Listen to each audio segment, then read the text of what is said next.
Alright guys, TacticalRab back again today. Hope you're all doing well and enjoying your day so far, and wouldn't you just know it's more chaos in the competitive Call of Duty scene as another weapon has been gentleman's agreemented. This though is a very controversial one. About a week ago today we talked about the European amateur scene deciding to get rid of the XM4. It seems the pros have decided to follow suit, but some of the assault rifle players especially are very much not happy with this change. What weapon might be GA'd next? What is the meta going to look like going forwards? Will it be better or worse? Intrigued to hear your perspective in the comment section below. Like if you guys enjoyed the video, subscribe if you are new as always, I'd greatly appreciate it. It really helps out the channel. Thank you very much indeed for doing that, and let's get into things then. So as you can see, on the 2nd of March, the European GA amateur community decided to get rid of the XM4 as Loony points out right here, and then Octane says the following: yesterday, a gentleman's agreement to Drazah, and so I think this was kind of behind the scenes, and then all of a sudden everyone is talking about it on the tunnel, even though we haven't really seen any scrims of this in action as yet. GodORX says XM4 is finally GA'd. There's been complaints about this for a long time, as we have talked about. Neptune says as well, XM4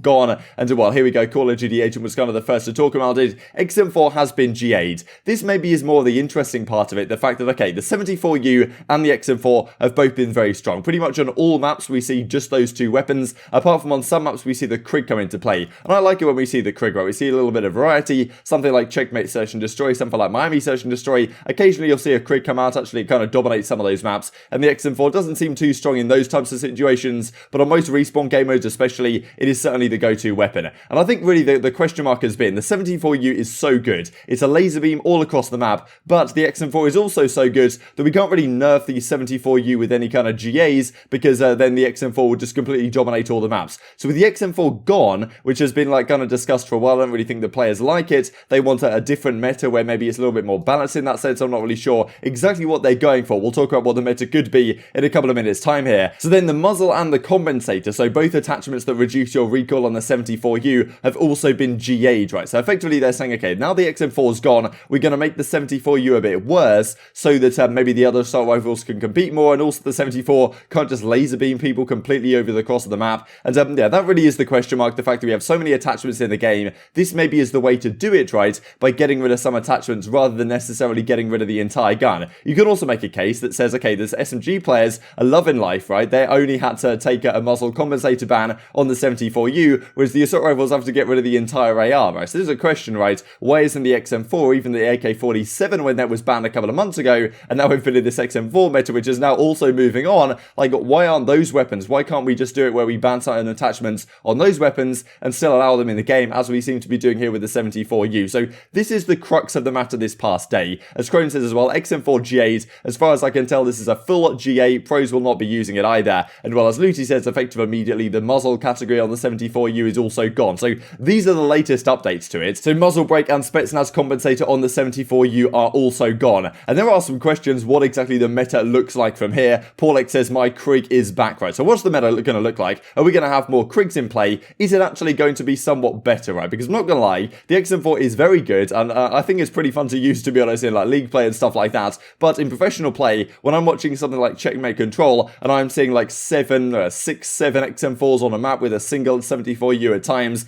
players that are traditionally SMG players are pulling out the XM4, it does make you think, okay, maybe this weapon is slightly too strong. Should we do something about it to make sure it doesn't just completely overtake the meta, as it kind of has? The pros have decided it's got to go, but certainly some of the pros don't necessarily agree with this, as we'll look at in a second. As Joey says, I don't know how we're ever supposed to have a balanced meta when it's ARs versus subs constantly discussing which is more overpowered, which we've certainly seen these last couple of months, right? Like assault rifle players say, okay, the 74U is way too good. The SMG players say, okay, the XM4 is way too good, as opposed to other potential options that would bring more balance. So what do you think should go down, Thanos? My opinion doesn't matter. You know, I go back and forth watching this on both sides. Watching the XM4 and the 74U rock like that for so long was pure comedy, though. Can't help but feel like it is still not great. 5, 7 attachments, that is all I'm responding with, right? And I think this is the issue. Maybe the core of the issue in some sense is the fact that with all these attachments on the gun, every gun is just a laser beam that has no downsides. And this is the thing. Back in the day, you could only have 2, 3 attachments on your weapon. That would mean that you had to take some compensation, right? It couldn't be great in all modes. You maybe have to forego a foregrip for stock or quick draw, something like that. I'm just thinking way back to Call of Duty Black Ops 2, for example. And the fact that there are just so many attachments means that all these guns are so good. And I mean, I don't know, the XM4, you could argue it was too strong, but as Clacer says, some of the assault rifles, they're not particularly happy with it. Find it funny how 3 assault rifles have been fully GA'd. So the AK47, I mean, was gone. I think that was the second one, because the FFAR initially, you guys remember when the game first came out, the FFAR got G8 because it was too good. They did in fact nerf it to the point where I'm pretty sure it's not good enough anymore to even be used if it wasn't G8. Maybe technically it's still gentleman's agreemented. I'm not really sure. A gentleman's agreement, just to be very clear to those who made it this far, and I didn't really explain it so far, is when the pros decide to get rid of something from the game, to agree between them to not use something outside of what is officially banned in the rule set, with the intention of either increasing the skill gap, reducing competitive integrity issues, and also making the game more fun to play or to watch or whatever. I don't really think they think about those two, the latter ones,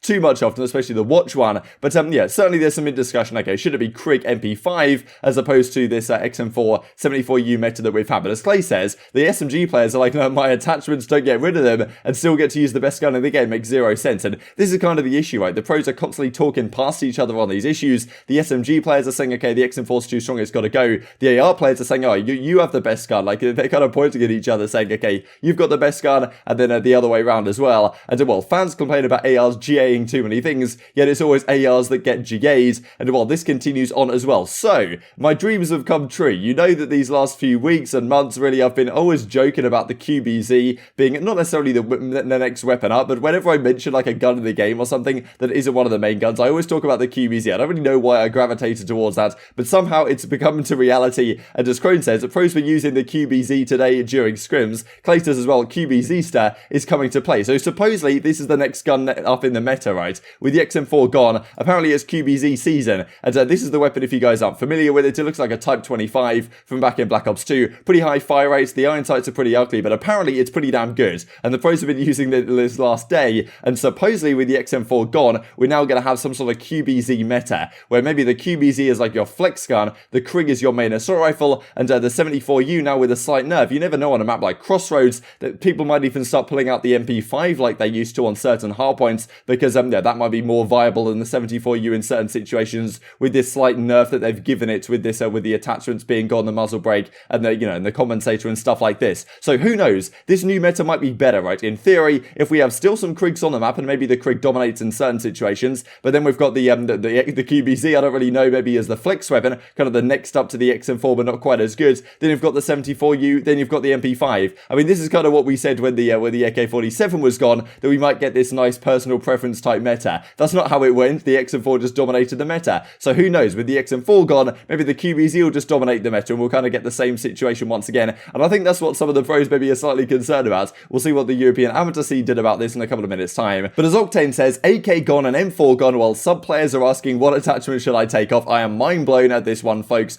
Truly flabbergasted. I mean, brother, people are just getting rid of the wrong things. 7 attachments makes every gun unreal. And I think this is a fair point from Arcitys, right? Like, let's look at the assault rifles and not just say, okay, on the 74u we take an attachment off. What about if we look at the AK47 or the XM4 and say, okay, you're not allowed to use these certain attachments that increase the range or reduce the recoil or stuff like this to make it a little bit more balanced? Because the problem is, you could argue, is that we get rid of the XM4, now we go to the QBZ, and still we're running like 7 attachments on the QBZ, and now we find out that's actually too strong as well. Not wrong in the slightest. M4 was buns without it stacked. So exactly right, you get rid of some of the attachments, and now the XM4 is perfectly viable, just like you're doing with the 74u. So it seems like these guys are talking past each other somewhat, getting rid of attachments on certain weapons, but on others, it seems perfectly viable just to get rid of the entire thing, and then rinse and repeat the problem, right? We saw this issue a couple of months ago with the AK47, we've now seen it with the XM4. Are we going to see it with the QBZ? Are we then going to see it with the Krig? I don't really know, man. I mean, it's just chaos, to be honest. As Slasher says in reply, that's because the subs don't actually want to run a sub. They want to be able to shell everything, right? They don't want to use like an SMG like it used to be in Black Ops 2 or something where it had a fair bit of recoil. You couldn't challenge gunfights across the map. You had to play in your role. They just want to shell everything. But the XM4 being gone will make it harder to be a good assault rifle, right? Effectively saying the XM4 was so easy that now it's going to be more difficult and increases the skill gap, right? So that's kind of what Slasher's getting at here. XM4, 74u are both busted.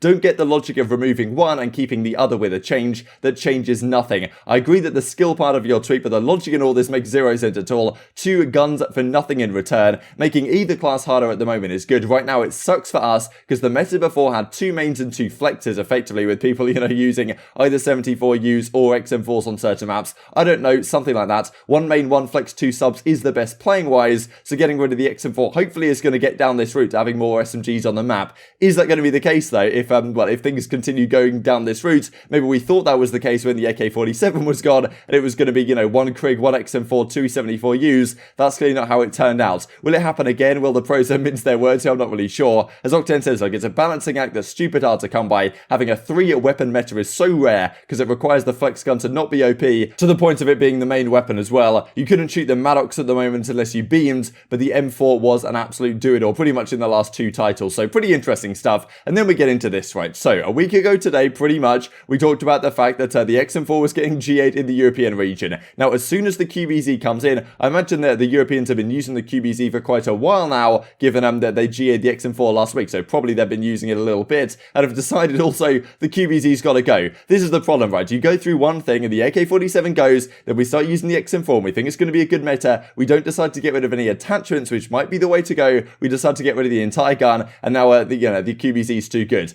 Now, will the pros follow this lead this time around? Who knows? They've clearly been using it to decent effect in scrims the last day. Apparently the QBZ is pretty good, and has had some pretty good use in the North American pro scene at scrims. But will they follow the European GA's lead again on the QBZ ban? Then what we're going to do is just going to be a Krig and the 74u and maybe an MP5 that comes into play on certain maps. Who really knows? But honestly, it's just chaos right now, and this is the entire GA list. This is actually before the QBZ got added. Look at all these things that are GA'd right now. Like, this is the total list of GAs in the game. I mean, as Loony says, it's pretty much absurd right now. Crazy stuff. He also has a spreadsheet if you guys like to check it out. And just to finish off with this pretty funny thing as well, playing Minnesota first set of scrims, they tell us they're going to be late, or we're going to be late because they're watching VOD. We search for a league play, and this is our first match, and on the other team, it's MajorManiak and Attach and some of these guys. And as Attach says, the sniper's GA, you forfeit. I am calling Slasher. Just another twist of the GA turn today. Intrigued to hear your thoughts in the comment section below. What do we even do about this? I mean, the pros have done it again, to be honest, but certainly not all of them agree this time. Honestly, it's just chaos all the time and every single day at the present time. But I hope you guys enjoyed the video. If you did enjoy it, I'd greatly appreciate a like on the video. It really helps out the YouTube algorithm. Know you enjoyed this content. Other people like you may enjoy this content as well, and I've grown the competitive Call of Duty community. Thank you for watching as always. Take care, and I will see you next time.